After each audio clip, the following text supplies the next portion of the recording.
Giêsu Emmanuel and Christa Chu nang lấy cây đi bên tai alo pie and Christa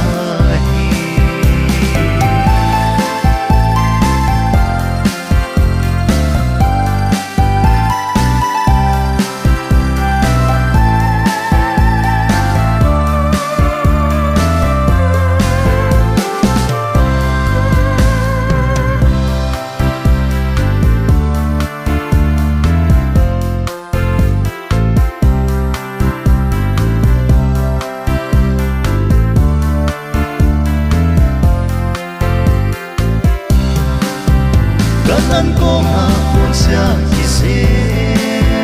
Emmanuel and Christa Chu nang lấy cây đi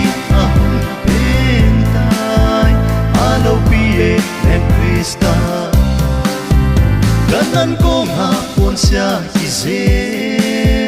Emmanuel and Christa Chu nang lấy cây đi bên tai alo pie